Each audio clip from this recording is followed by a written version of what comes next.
guys! Happy Sunday everyone! So ito na po, magluluto po tayo ng sinigang sa miso na lapu-lapu. ayan, sinigang sa miso na lapu-lapu. Ayan po ang ginawa mo muna guys ha. Pinrito po muna namin yung isda na lapu-lapu bago po siya gawing miso. Ayan na. Chef, simulan mo na po. Ito po ang ating mga ingredient. Bunga ng sampalok, kamatis, siling green, mustasa, labanos, miso, sibuyas, bawang, and luya. Ang una po natin gagawin is i-steam muna po natin ito. Kasi ito yung pinakampampaasim niya. Hindi po tayo gagamit ng mga seasoning na liquid, powder na sampalok. Kaya ito po yung pinakamaganda natin gagawin. Natural. Original talaga. Opo. Natural sampalok. Okay.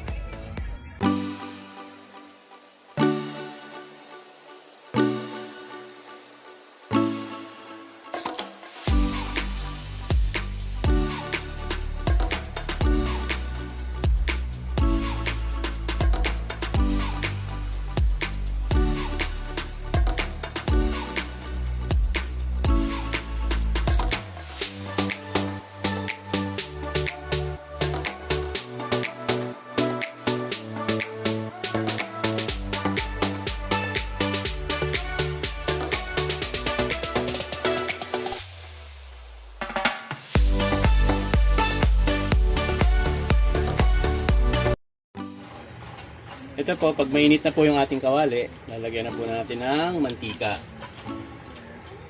Then, pag mainit na po ang ating mantika, unahin po natin yung ating sibuyas.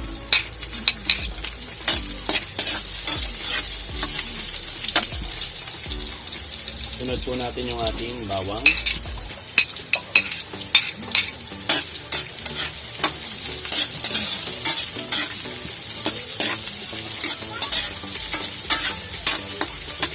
Tapos yung ating pong luya.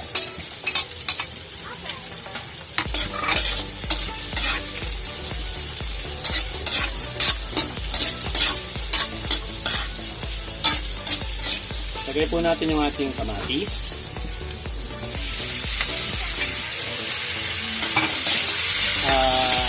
Yung kamatis po dapat mas maganda po isa lutong-luto na po siya. Saka natin po ilalagay yung ating miso.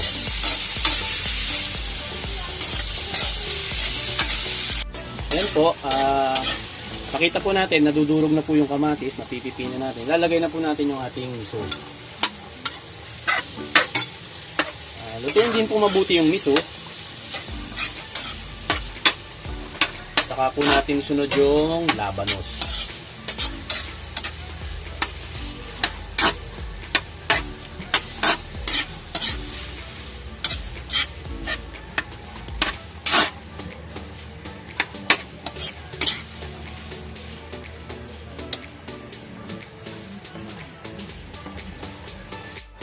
Ayan po, lagay na natin yung ating radish, yung labanos.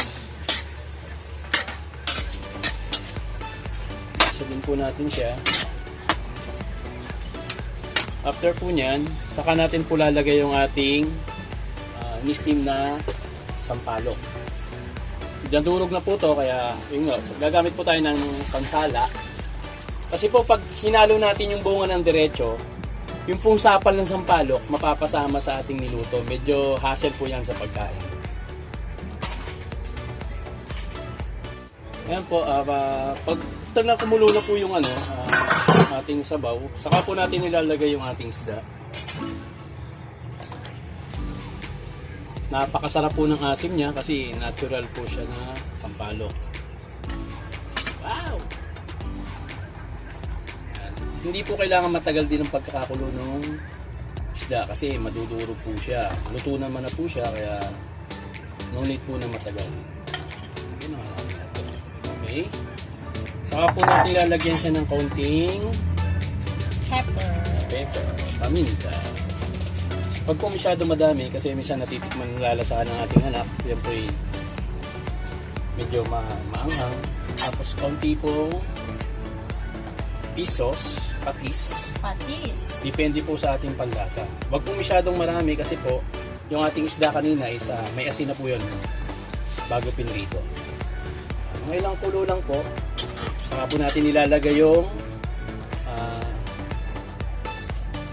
mustasa at saka yung siling green. Ito po, after natin na makita na luto na yung radish, yung labanos, lagay na po natin yung ating siling green. Then after po maluto natin yung ating siling green, after 2 minutes, lagay po natin yung ating mustasa. Hugasan po mabuti 2 to 3 times na paghuhugas. Po.